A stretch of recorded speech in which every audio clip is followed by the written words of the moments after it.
Nah, beliau sudah bergabung, bisa dimulai Bu Husna. Halo Pak, kedengaran Pak? Oke, kedengaran. Bisa dimulai Bu Husna, beliau sudah bergabung Pak Dr. Wijaya Kusuma. Selamat datang Pak Dokter.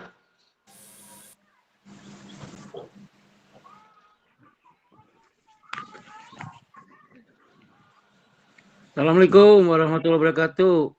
Waalaikumsalam warahmatullahi wabarakatuh. Permisi Pak Dokter, acara dimulai nggih. Boleh. Nggih, monggo Bu Husna. Assalamualaikum warahmatullahi wabarakatuh. Selamat malam, salam sejahtera untuk kita semua. Yang terhormat kepada Bapak Saiful Rohman selaku Kepala Sekolah SMP Negeri 3 Katingan Kuala. Yang terhormat kepada Bapak Dr. Wijaya Kusuma MPD selaku narasumber, serta yang terhormat Bapak Ibu Guru yang sudah hadir bergabung pada komunitas Gumbili pada malam hari ini. Alhamdulillah, puji syukur selalu kita panjatkan kepada Nabi kita Muhammad Sallallahu Alaihi Wasallam, karena berkat rahmatnya kita masih bisa bertemu lagi di komunitas Gumbili pada SMP Negeri 3 Katingan Kuala. Sebelum memulai, perkenalkan saya Husna Mulkianti selaku MC pada malam hari ini. Saya akan membacakan beberapa acara yang akan kita laksanakan. Yang pertama pembukaan, yang kedua sambutan, yang ketiga acara inti, yang keempat tanya jawab, dan yang kelima penutup. Untuk membuka acara pada malam hari ini, marilah kita bersama-sama membacakan basmalah. Bismillahirrahmanirrahim. Selanjutnya untuk acara kedua yaitu sambutan. Sambutan di sini akan disampaikan oleh Bapak Saiful Rohman selaku Kepala Sekolah SMP Negeri 3 Katingan Kuala. Kepada Bapak Saiful Rohman kami persilahkan. Permisi Pak Arbani. Bismillahirrahmanirrahim. Assalamualaikum warahmatullahi wabarakatuh. Waalaikumsalam. Kepada yang kami hormati Bapak Arbani MPD selaku pengawas SMP Negeri 3 Katingan Kuala. Selamat datang Bapak di komunitas Gumbili. Bapak Ibu guru yang hadir dalam Google Meet malam ini yang tidak bisa kami sebut satu persatu. Wabil khusus kepada narasumber kita pada kesempatan malam ini yaitu Bapak Dr. Wijaya Kusuma MPD. Selamat malam dan selamat datang Bapak Dr. Wijaya Kusuma. Malam. Assalamualaikum semuanya. Waalaikumsalam warahmatullahi wabarakatuh. Puji syukur kepada Allah Subhanahu wa Ta'ala, Tuhan Yang Maha Esa. Pada malam ini kita bertemu dalam ruang kantin Gumbili, kajian rutin 30 menit, edisi yang keempat, dengan narasumber Bapak Dr. Wijaya Kusuma MPD. Beliau adalah seorang pendidik di SMP Laboratorium SMP Lab School Jakarta. Kebetulan beliau adalah seorang blogger nasional Bapak Ibu. Jadi kalau kenal Bapak Dr. Wijaya Kusuma, beliau itu blogger nasional. Nah, kami pernah ketemu sekali di Semnas 2018. Beliau ini orang terkenal Bapak Ibu. Hampir di semua guru di Indonesia yang ahli blog itu insya Allah kenal sama Pak Dr. Wijaya Kusuma. Beliau pakar blogger. Nanti kalau Bapak Ibu ingin belajar blog bersama beliau pakarnya. Beliau ini pernah berkunjung ke negeri Cina untuk belajar sistem pendidikan di negeri Cina. Dan malam ini Bapak Ibu sekalian kita akan sama-sama belajar kepada beliau seperti apa sih pendidikan di negeri Cina yang pernah beliau pelajari selama beberapa waktu yang lalu. Mungkin itu saja Bu Husna sambutan pada kesempatan malam ini. Bapak Ibu, kantin ini kegiatannya sekitar 30 menit Bapak Ibu, dan mohon doanya semoga istiqomah setiap bulan bisa kami hadirkan pembicara dan narasumber yang memberikan manfaat untuk pendidikan di dunia di Kabupaten Katingan. Selanjutnya kami kembalikan kepada Ibu Husna. Kami akhiri. Assalamualaikum warahmatullahi wabarakatuh. Salam. Terima kasih kepada Bapak Saiful Rahman yang telah memberikan sambutan. Untuk acara selanjutnya yaitu acara inti, di sini akan dibawakan oleh Bapak Dr. Wijaya Kusuma. Kepada Bapak kami persilahkan. Bismillahirrahmanirrahim. Assalamualaikum warahmatullahi wabarakatuh. Waalaikumsalam warahmatullahi wabarakatuh. Alhamdulillah wa syukurillah. Om Jai bersyukur pada Allah pada malam hari ini bisa bertemu dengan teman-teman semua walaupun jarak memisahkan kita. Tadi saya sempat terlambat karena hari ini ternyata ada kegiatan Muslimat NU di Jakarta. Sehingga jalan agak macet. Jadi saya tadi terlambat 3 menit, mohon maaf. Jadi saya ingin bercerita pengalaman saya ketika belajar di Cina atau Tiongkok.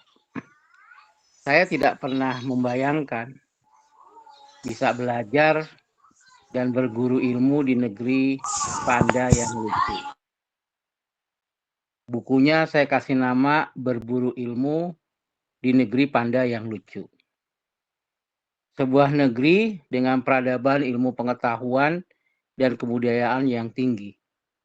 Ketika Om Joy berkunjung ke sana, penduduk di sana itu sudah menggunakan mobil listrik, kereta cepat, dan juga motor listrik. Om Joy juga melihat tembok Cina yang merupakan salah satu keajaiban dunia.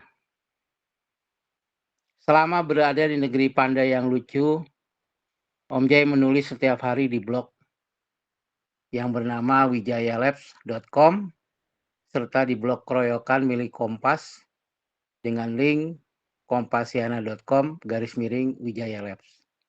Nah, teman-teman kalau mau nulis di sana dapat uang. Nah, kalau lagi mujur sebulan bisa dapat 2,5 juta. Tak terasa selama 21 hari Om Jai menulis di Cina. Alhamdulillah internetnya kenceng karena di sana nggak ada Google, nggak ada Chrome, yang ada kalau nggak salah Baidu. Terus nggak ada WA juga, WhatsApp juga nggak ada, yang ada WeChat. Nah, selama berburu ilmu di negeri panda yang lucu, mulai dari hari pertama sampai hari terakhir, hari ke-21, Om Jai menulis di blog dan dibaca oleh murid-murid Om Jai dan juga teman-teman sejawat. Sehingga saat itu banyak yang memberikan komentar, kemudian lahirlah buku Berburu Ilmu di Negeri Panda yang Lucu. Nah, teman-teman kalau mau pesan bukunya bisa. Kalau harga di Gramedia itu 100.000, tapi buat teman-teman 50.000 saja. Ya, belum termasuk ongkos kirim. Saat itu dunia terasa terbalik di negeri panda. Kenapa saya katakan terbalik? Kalau di negeri kita naik mobil itu isinya pendingin. Tapi kalau di sana pemanas. Kebetulan saat itu sedang musim dingin. Dan waktu itu kita minus 3 derajat. Setirnya juga kalau di Indonesia kan setir kanan. Kalau di sana setirnya setir kiri. Jalanannya juga begitu. Kalau kita di sebelah kiri, dia di sebelah kanan.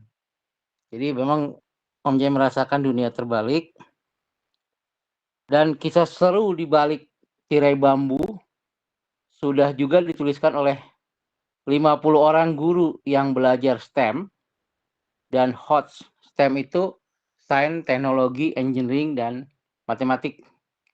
HOT itu High Order Thinking and Science. Dari sudut pandang yang berbeda. Kalau teman-teman mau beli bukunya bagus banget tuh. Di sana ada sambutan Pak Dirjen GTK yang dulu Pak Iwan Sahril. Jadi saat berangkat dari Indonesia ada 100 orang guru yang diberangkatkan ke luar negeri. 50 orang ke negeri Cina, 25 orang ke Australia, dan 25 orang ke negeri Belanda di Eropa. Alhamdulillah Om J dan kawan-kawan mendapat kesempatan ke negeri Cina. Kenapa Om J sebut alhamdulillah? Karena harga-harga relatif murah ya. Yen atau uang mata Cina itu sangat murah sekali ya dibanding dolar Australia atau dolar Belanda. Nah, sebelum berangkat kita semua dikasih sangu 21 juta. Nah, kisah-kisah itu Om J tuliskan setiap hari di blog. Jadi teman-teman tinggal buka Google aja, google.com, ketik kisah Om J belajar di negeri Cina atau hari pertama belajar di negeri Cina. Nah, itu dapat tuh ya di Google. Karena Om J udah bikin tag supaya di pencarian di Google-nya gampang. Itu ada di Kompasiana, ada di wijayalab.com. Nah, apa yang Om J tuliskan? Yang Om J tuliskan ya kisah-kisah Om J belajar di sana dari hari pertama sampai dengan hari terakhir. Dan alhamdulillah banyak ilmu yang Om J dapatkan selama di sana. Oh iya. Jadi teman-teman panggil saya Om J, nama asli Wijaya Kusuma. Nah, ketika saya belajar di sana, saya melihat langsung guru-guru mengajar selama 2 jam. Guru-guru di sana itu mengajar tidak duduk. Jadi selama 2 jam dari membuka pelajaran sampai mengakhiri pembelajaran, dia berdiri. Dan jumlah muridnya ada 50 orang. Cina itu termasuk negara dengan penduduk terpadat. Nah, kita 50 orang ini diambil karena kita pernah menang lomba karya tulis, lomba inovasi pembelajaran, terus kalau sekarang namanya Duta Teknologi ya, Kemdikbudristek. Om J waktu itu hampir tidak terpilih karena waktu itu Om J juara 3. Nah, tapi alhamdulillah karena kuotanya banyak, Om J sampai juga ke negara Cina. Jadi totalnya itu ada 1.000 guru dikirim ke negara Cina, termasuk juga kepala sekolah dan pengawas. Nah, selama 21 itu, Om J menonton televisi Cina. Nah, ya mulai sedikit-sedikit belajar bahasa Cina. Kalau kita 5.000, bahasa Cinanya goceng. Kalau 1.000, bahasa Cinanya seceng. Ya. Kalau 10.000, bahasa Cinanya goban. Kalau terima kasih, sisi. Ya, jadi dikit-dikit lah. Langsung praktek. Nah, kebetulan punya tetangga orang Cina. Jadi Om J belajar juga sama tetangga yang orang Cina asli. Kemudian kami belajar di sebuah universitas di Cina namanya China University of Mining and Technology. Kalau di Indonesia itu ITB atau ITS lah ya. Institut Teknologi Bandung sama Institut Teknologi Surabaya. Nah, di situ Om J belajar partisipan manual STEM education dalam program training Teacher in China for Excellent Teacher and Principal of MOU EC Republik of Indonesia. Intinya Guru Indonesia adalah agen perubahan.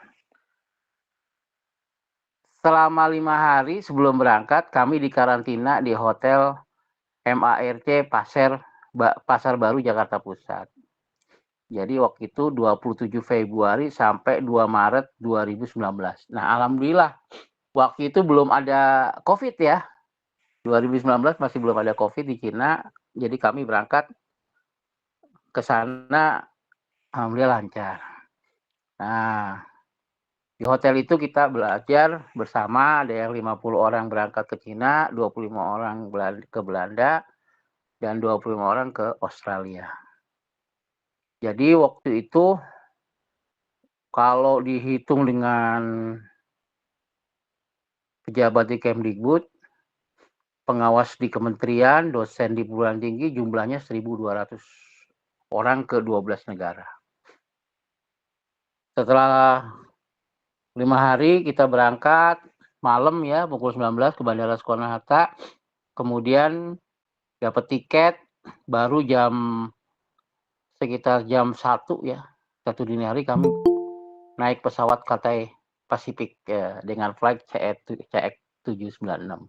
Nah, itu senang banget naik pesawat terbang Cathay Pacific karena fasilitasnya itu luar biasa, pramugarinya cantik, ramah, pilotnya profesional, dan kami tertidur pulas selama perjalanan di sana. Nah, pagi-pagi kita udah nyampe di Nanjing, Cina. Wah, begitu nyampe itu kita disambut sama 4 orang panitia dari China University Mining and Technology. 4 orang ini, 1 dari Cina, 1 dari Yordania, 1 dari Afrika, satunya lagi kalau nggak salah orang dari Uganda. Jadi mereka adalah mahasiswa dari luar negeri yang belajar di negara Cina lewat beasiswa. Nah, di Cina itu gampang sekali dapat beasiswa. Asal kita mengajukan surat, sudah sedikit-sedikit belajar bahasa Mandarin, maka bisa kita berangkat ke Cina. Sampailah kita di kampus di hari pertama itu, lalu kita masuk dapat penginapan. Saya dapat kamar di lantai 2, 2310 dengan Pak Sri Hartono, seorang guru IPA dari SMP Negeri 1 Manyaran, Wonogiri, Jawa Tengah. Nah, beliau juga juara 3 tuh Innobel bidang IPA tahun 2013. Teman-teman, apakah suara saya bisa terdengar dengan jelas? Bisa, Om. Oke. Jelas sekali. Jelas. Sekali. Mohon maaf saya pakai HP nih, belum bisa buka laptop. Kemudian setelah sampai di Cina tuh kan udaranya dingin banget ya. Dingin banget. Kita dikasih makan, udah ada makanan lah, kayak kita buruh gitu. Kayak buruh pabrik, suruh habisin tuh makanan. Dan wajib habis. Waktu pertama-pertama, ya kita ini juga ya, terutama ibu-ibu nggak kuat, harus banyak makan sebanyak itu. Dan waktu itu harus pakai jas, dinginnya antara 7 sampai 10 derajat. Nah, ini saya tulis nih di Kompasiana. Nah, karena dingin, ya kita nggak bisa kemana, gigi aja sampai gemeletuk gitu kedinginan. Pak Sri Hartono sampai rangkap 3, saya rangkap 4, saking dinginnya gitu. Dan saya waktu itu bawa baju juga nggak terlalu banyak ya, saya pikir dinginnya dingin biasa gitu. Ternyata dinginnya dingin banget, akhirnya saya belanja di sana itu hari pertama. Di hari pertama ini waduh, saya kalau teman-teman nonton filmnya seru banget di YouTube ya. Lalu pas saya hari kedua itu lebih seru lagi. Kita langsung ke kampus, diberi pengarahan pakai 3 bahasa. Bahasa Cina, bahasa Inggris, bahasa Indonesia. Karena ternyata banyak guru-guru yang dia belum lancar bahasa Cina, belum lancar bahasa Inggris, belum lancar bahasa setempat, itu Mandarin. Akhirnya apa ya, dikit-dikit ngomongnya terjelasin. Nah, tapi paham, alhamdulillah paham. Karena ngejelasinnya pakai bahasa isyarat dan juga pakai video gitu. Jadi, ini alhamdulillah di Kompasiana itu yang ngasih komentar aja sampai 132 orang saking ininya. Ini hari pertama. Hari kedua lebih seru lagi.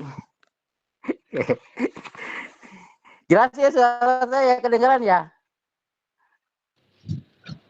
Kedengaran Om?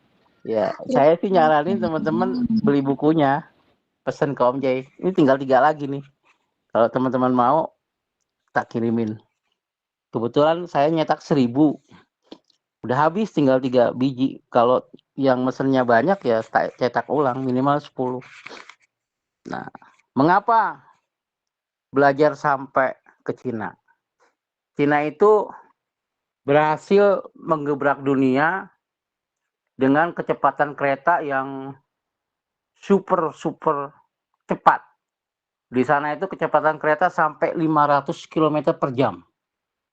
Kereta yang ada di Jakarta sampai Bandung itu kecepatannya 350 km, di sana lebih cepat lagi. Jadi waktu kita pulang, kita naik kereta menuju bandara tuh cepatnya luar biasa gitu.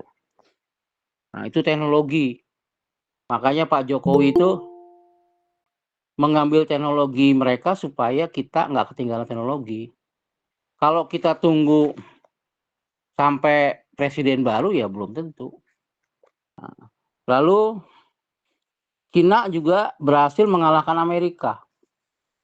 Teman-teman mungkin tahu handphone buatan Cina kan lebih murah daripada buatan Amerika ya. Kayak Apple itu udah kalah sama buatan Cina. Dan kesalahan Amerika adalah dia membuka pabrik di Cina, pabrik Apple. Sehingga semua rahasia teknologi Amerika itu diambil habis sama Cina. Dan Cina itu adalah bangsa peniru. Dan tiruannya jauh lebih hebat daripada aslinya. Termasuk artificial intelligence ya, intelijen robot-robot. Nah, selama ini perusahaan-perusahaan Cina di bidang teknologi informasi juga mendominasi dunia karena memang dari sekolah anak-anak dan gurunya udah diajarin bikin robot, udah diajarin coding, udah diajarin sains, teknologi, engineering, bahkan mereka sudah belajar kecerdasan buatan atau artificial intelligence. Nah, di kita baru sekarang aja ya. Di sana itu handphone itu udah dipakai sehari-hari. Jadi mereka nggak pakai uang. Bayar bills pakai handphone, tinggal klik ya. Kayak sekarang namanya kris ya di Indonesia. Bayar makanan tinggal klik kris pakai handphone. Ya, naik bus juga begitu. Belanja juga begitu. Jadi waktu kami ke sana itu semuanya serba digital. Dan bagaimana dengan gurunya? Nah, dengan gurunya itu diupdate banget. Nggak disusahin kayak di kita kan, kalau di situ kan ada pengelolaan kinerja guru ya. Iya nggak Bapak Ibu? Ada kinerja PMM. Ada nggak di Indonesia sekarang? Iya. Lagi rame kan? Oke, Di sana nggak Iya, ada gitu-gitu. ada Pak, lagi rame sekarang Pak. Iya, kalau di sini kan guru dibikin nggak merdeka. Semua SKP itu harus diketahui pemerintah. Pencapaian kalau di sana nggak bebas. Terus kemudian mereka punya kelas digital. Dan tidak ada media sosial di sana kecuali WeChat. Ya, kecuali WeChat. Lalu di sana juga nggak ada Facebook. Nggak ada, yang ada TikTok. Ya, makanya TikTok kan besar di Indonesia ya. Nah, Om Jay banyak belajar di sana. Kemudian pendidikannya memang terbaik ya. Kita akui lah di PISA Dia sampai saat ini lebih tinggi daripada Indonesia. Nah, terus bagaimana dengan gurunya? Gurunya itu benar-benar diberikan kesempatan untuk belajar. Kalau di kita kan hanya guru-guru pinter aja yang dipilih lewat program guru penggerak ya. Guru-guru honornya suruh belajar sendiri, pakai uang sendiri, sementara gajinya juga kecil kan di sekolah negeri. Kalau di sana guru benar-benar disekolahkan, dibiayai, dan semua program itu untuk guru, nggak pilih-pilih. Kalau di Indonesia kan hanya guru penggerak aja yang dikasih fasilitas. Di sana semua guru. Kemudian di sana juga guru-guru itu kayak tentara, Mas, Bu, Bapak Ibu, kayak tentara. Jadi ada kayak dirjen gitu, GTK gitu. Satu komando gajinya. Kalau kita kan pemerintah daerah ya. Pemerintah daerah juga beda tuh. Yang SMA provinsi, yang SD, SMP itu bupati, kepala daerah. Nah, lalu saya ke sana sama teman-teman di Cina, modal bahasa Cinanya pas-pasan. Untungnya ada Google Translate gitu. Jadi kita tinggal pakai HP, nulis pakai bahasa Indonesia, ditafsir pakai bahasa Cina. Terus kalau pakai nawar-nawar pakai kalkulator ya. Kalkulator. Nah, inovasinya apa sih yang kita dapetin di Cina itu? Di Cina inovasi yang dapetin adalah guru bisa melakukan inovasi pembelajaran dan dimerdekakan. Jadi saat itu kita melihat seorang guru kimia bisa mengajar siswa di 4 sekolah yang berbeda secara langsung. Kalau kita webinar lah namanya ya. Tapi satu guru itu bisa mengajar 4 kelas dengan sekolah yang berbeda-beda gitu. Kan hebat banget, keren ya. Di kita baru mulai itu. Setelah ada COVID. Mereka sebelum COVID sudah mulai. Nah, teknologi kita memang tertinggal. Di sana kita juga belajar sejarah Cina. Cina kan terkenal dengan sejarahnya ya, karena di sana ada ajaran Konfusius ya.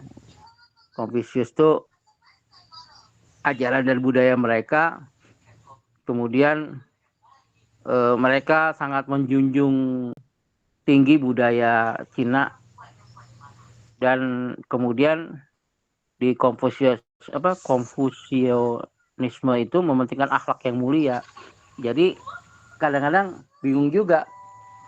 Yang kita tahu kan Cina negara komunis ya, benar nggak Pak Bu? Negara Cina negara komunis kan. Nah, di sana kita dapat sesuatu yang berbeda. Ternyata kebanyakan mereka Konghucu, agamanya Konghucu. Terus bahasa Cinanya juga beda dengan bahasa Jepang ya, mau Korea. Kebetulan saya sudah ke Jepang juga. Dia lebih unik dan lebih antik, sehingga kaligrafi Cina itu sangat terkenal. Nah, kemudian karakternya juga pekerja keras itu. Pagi udah berangkat.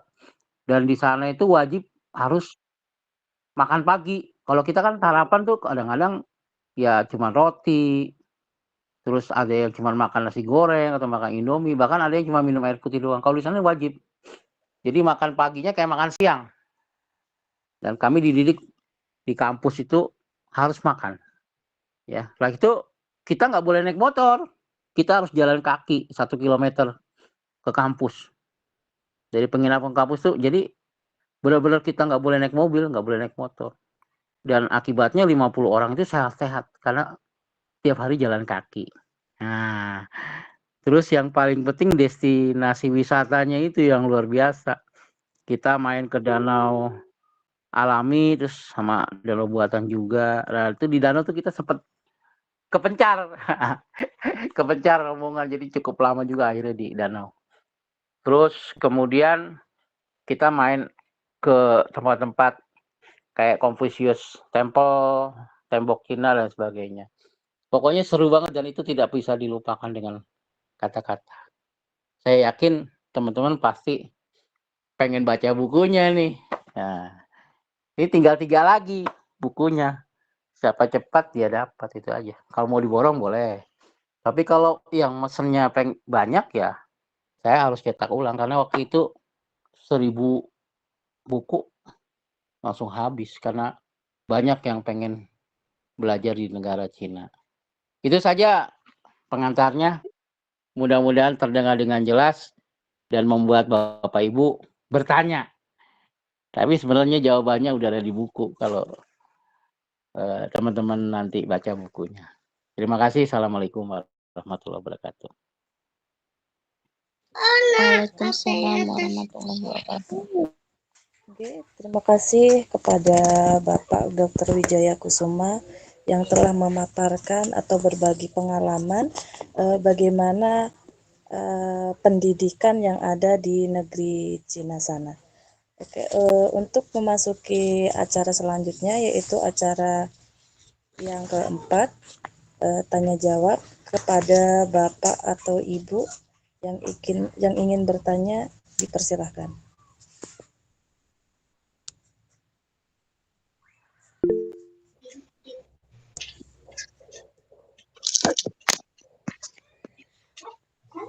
Pak Lutfi.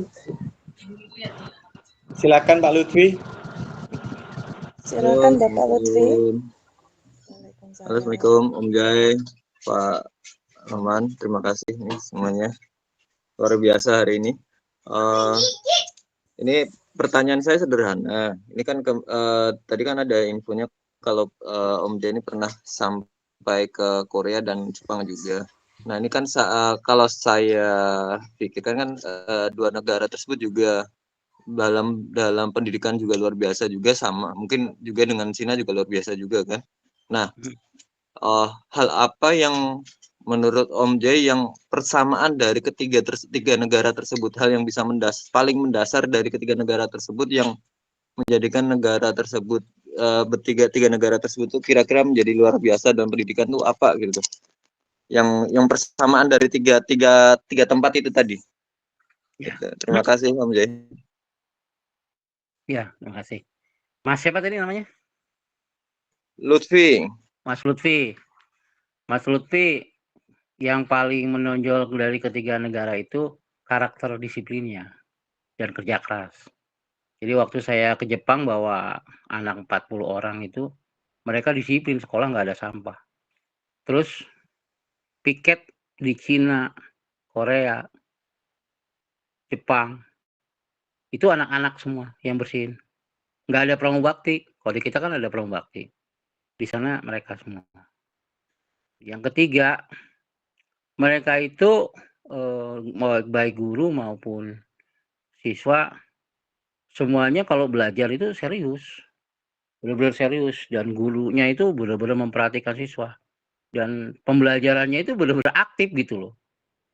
Ya nanti mungkin teman-teman bisa juga mengundang teman-teman saya yang ke sana gitu, kalau mau ngajak jadi narasumber nanti bisa ngundang yang lain. Rata-rata udah jadi kepala sekolah ya di sana ya, sekarang di tempat kerja. Jadi karakternya. Terus yang berikutnya adalah teknologinya. Mereka kan kalau jujur kenapa Jepang pernah menjajah Indonesia dan sekarang Cina juga menjajah dalam bidang ekonomi dan teknologi, karena mereka itu benar-benar mengembangkan SDM, termasuk Korea. Kekayaan alamnya masih banyak kita. Korea dia dalam bidang teknologi dan perfilman, budaya kan. Makanya kalau kita nonton drama Korea kan asik aja berjam-jam gitu kan. Kalau di Jepang itu kayak orang Solo, sopan, santun, dan dia kekurangan anak muda karena banyak dibom kan di Hiroshima dan Nagasaki. Jadi kalau ke Jepang tuh kebanyakan orang tua. Kalau ke Korea sebaliknya kebanyakan orang muda. Bahkan kemarin cerita anak-anak yang berangkat ke Korea itu kan kita ada pramuka ya. Tentaranya katanya pakai lipstik Om, pakai bedak, ganteng-ganteng gitu. Kayak bintang film Jam Sung Ok yang terkenal itu. Di Jepang itu mereka kekurangan penduduk karena banyak yang meninggal kan. Jadi banyak juga tenaga kerja Indonesia yang bekerja di Jepang. Di Cina ini yang luar biasa karena penduduknya banyak ya. Dia benar-benar sehari-hari itu menggunakan listrik. Keretanya, mobilnya, motornya, dan nyaris tidak terdengar suara kayak di knalpot di kita ya. Kalau di kita kan suara knalpotnya kencang, di sana enggak. Tuh. Itu yang paling penting dari ketiga negara itu mereka pandai memilih pemimpin.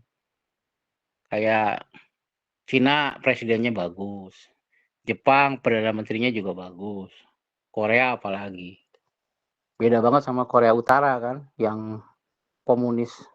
Di sana benar-benar demokratis.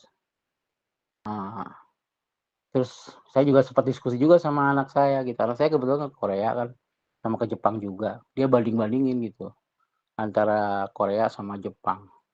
Dulu Korea tertinggal, tapi sekarang dia sudah hampir menyeramai Jepang di bidang teknologi. Sekarang aja kalau kita mau jujur, Epson aja, produk-produk Epson Jepang itu udah kalah sama Samsung, produk Korea. Nah, mereka saling bersaing di bidang teknologi. Kalau di kita kan Cina ini juga kayak Vivo. Ini kan Cina nih, saya beli di Vivo nih, beli di Cina nih handphone saya. Itu bener-bener murah, teknologinya juga canggih. Itu aja sih, Mas. Yang penting dari ketiganya mereka memperhatikan benar masalah pendidikan. Di kita ini,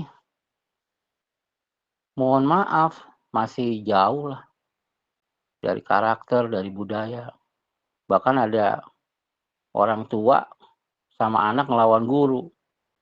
Orang tuanya ketapel sampai matanya buta di Bengkulu. Di Cina nggak ada kayak gitu. Jepang juga kayaknya nggak ada sih selama saya ke sana ya. Tapi nggak tahu kalau ada ya. Tapi sepanjang kami ke sana, ke Korea juga nggak ada. Nah, kebetulan di sekolah kita itu ada kerjasama budaya. Ya, jadi ibaratnya itu misi budaya. Ada ke Turki, ada ke Belanda, ada ke Jepang, ada ke Korea, ada juga ke Australia. Jadi siswa Australia belajar di kita selama 2 minggu. Anak kita juga belajar di Australia selama 2 minggu, kayak gitu programnya. Nah, ini baru mulai lagi karena pas COVID itu kan sempat nggak boleh pertukaran nih, kita nggak boleh ke luar negeri ya. Ya saya beruntung juga sih, pulang dari Cina, COVID baru merajalela gitu. Bayangin kalau pas kami ada di Cina, terus COVID, wah udah kita nggak bisa pulang deh. Kayak teman saya tuh, akhirnya mereka baru bisa pulang ke tanah air setelah COVID-nya agak reda. Gitu Pak Lutfi, Mas Lutfi. Intinya karakternya mereka benar-benar dipentingkan, karakter siswa. Di kita ini karakternya masih jauh ya. Setelah guru-guru disibukkan dengan urusan administrasi, sehingga kawan-kawan guru nggak fokus ke pembelajaran murid, disibukkan dengan persoalan-persoalan remeh-temeh yang menurut saya sayang banget gitu. Kalau mereka kan benar-benar fokus ke siswa. Urusan administrasi diserahkan ke TU, tata usaha gitu. Guru kayak misalnya SKP gitu. Di mereka mah udah kirim apa yang mereka kerjakan, kemudian dikelola oleh TU, TU langsung menghitung gaji mereka gitu. Lebih mudah. Kalau di kita kan kayaknya harus ke BPSDM, kalau Jakarta ke Sijule, masukin data terus ke aplikasi e-kinerja, jadi banyak banget gitu. Katanya sih lebih irit dan lebih mudah administrasinya kalau di sana, langsung aja semuanya. Sehingga benar-benar guru itu diberi kesempatan untuk belajar dan mengembangkan diri. Nah, mudah-mudahan nih seperti yang sekarang kan Pak Saiful, teman-teman gurunya nggak ngikutin yang webinar-webinar abal-abal. Yang sertifikatnya 32 jam, terus bayar lagi kan. Nah, teman-teman hati-hati. Kita mending komunitas belajar aja yang di sekolah kita kembangin. Kita ngundang teman-teman berpengalaman yang sudah pernah belajar luar negeri atau berprestasi. Nah, itu lebih gampang. Sertifikat bisa dibuat oleh kepala sekolah. Masukin deh di PMM. Gitu ya, Pak Lutfi, Mudah-mudahan bisa terjawab. Terima kasih, Pak. Ya.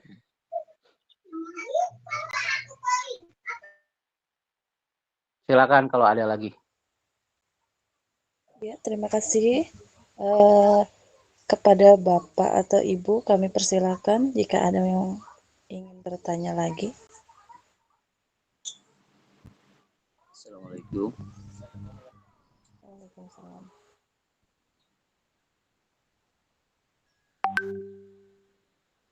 Silakan Bapak. Mohon izin bertanya, Pak. Saya Ya. tadi di awal ada perkataan yang sangat menarik sekali bagi saya. Di Bapak bilang kalau ke negeri Cina itu seperti dunia terbalik. Bagi saya merupakan suatu hal yang sangat menarik sekali sih, Pak. Memang kalau kita melihat kondisi di Indonesia ini memang sangat jauh berbeda dengan di luar gitu. Nah, itu yang sangat menarik tadi Bapak mengatakan bahwa di sana itu satu orang guru itu mengajar dalam satu kelas siswa gitu. Dan guru itu kalau bilang Bapak kalau nggak salah dengan berdiri tidak berduduk. Permisi Bapak, suara. Ya. Kecil, suaranya kecil ya? Halo, kata dengar? Nah, sekarang gede lagi. Oh iya. Jadi yang menarik tadi di sana Bapak bilang bahwa guru itu ketika masuk kelas dia tidak pernah duduk berdiri gitu. Nah, Iya. beda dengan kita di Indonesia gitu.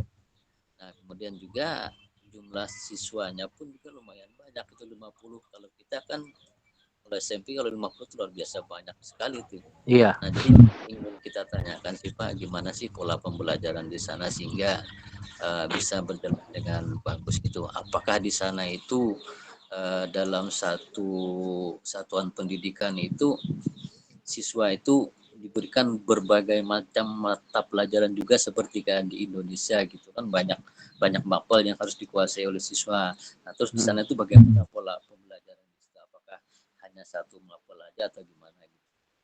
Nah, mungkin itu Pak. Ya. Ya. Terima kasih. Assalamualaikum.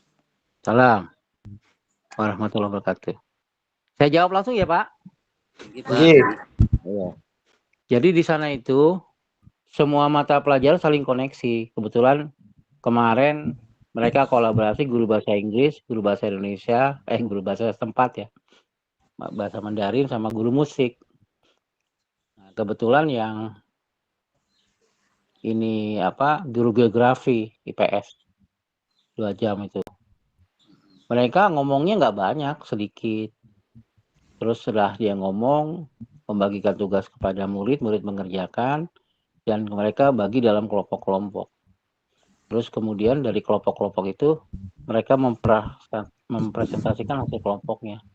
Nah, pada saat mereka belajar kelompok itu guru aktif ke kelompok-kelompoknya, nggak duduk ya, ke kelompok-kelompoknya, terus mengumpulkan tugas dari kelompok-kelompok itu, dan sangat menarik banget kayak kita dengerin drama ya, kayak ludruk lah kalau di Jawa itu ya, tapi toprak, tapi bagus gitu anak-anak artisnya.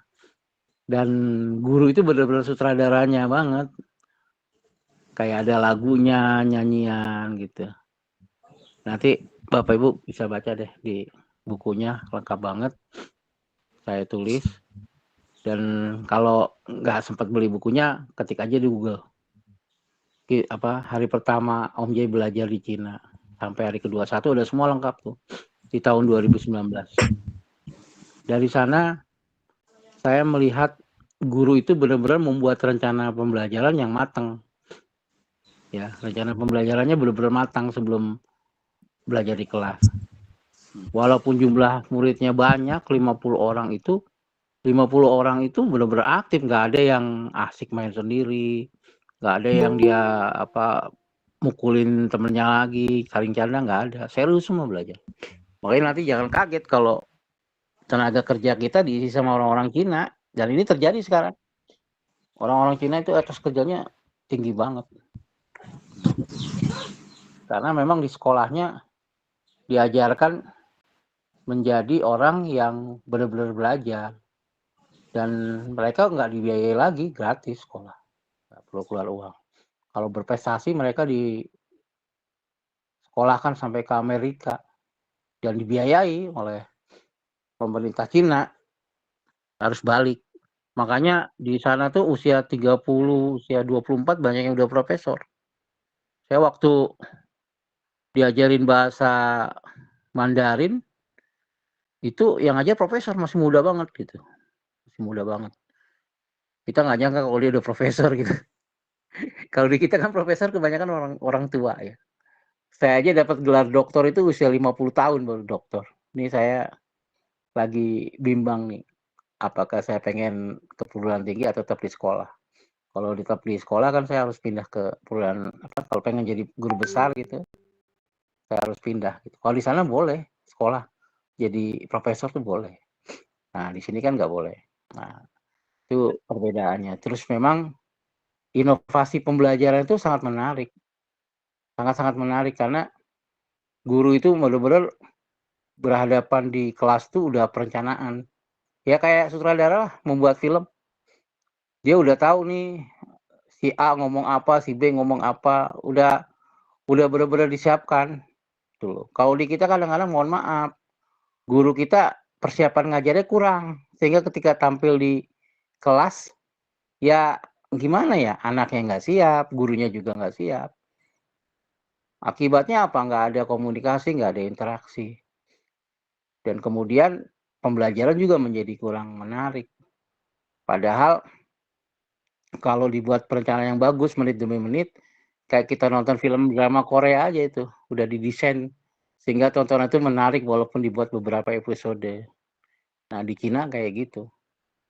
Dibuat beberapa episode sekian menit sehingga 2 jam tuh nggak terasa.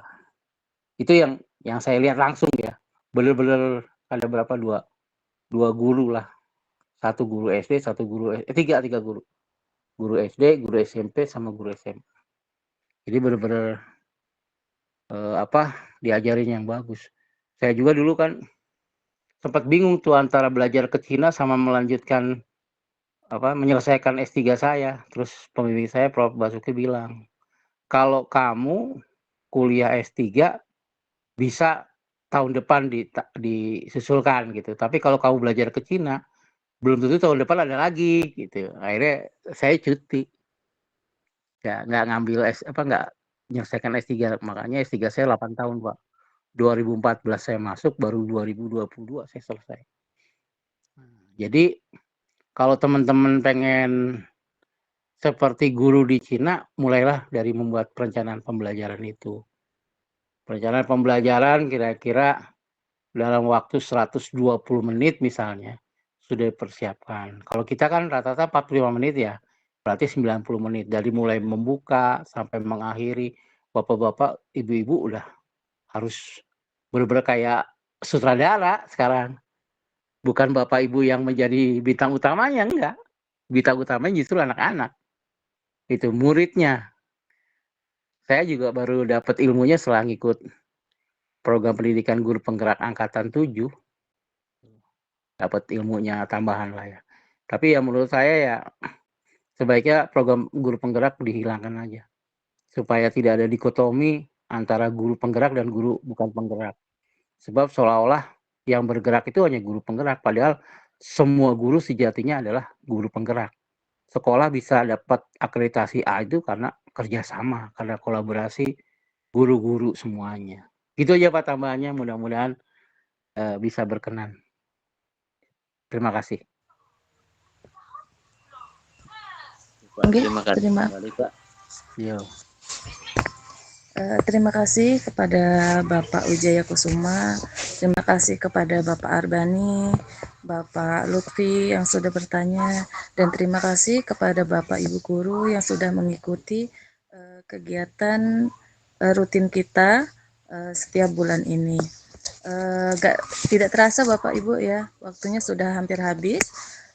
Jadi kita langsung saja memasuki acara yang selanjutnya, yaitu acara penutup.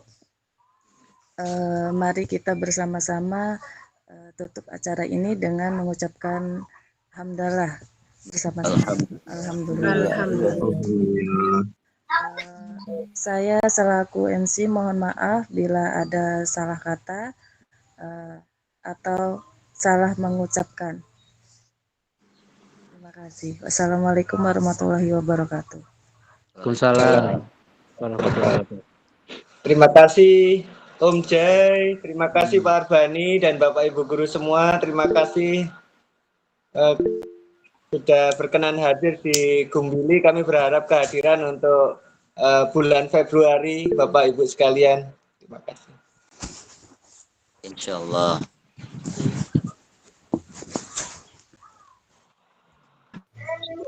Terima kasih Om Jai. Izin Ya, live. sama-sama. Terima kasih. Assalamualaikum. Waalaikumsalam warahmatullahi wabarakatuh.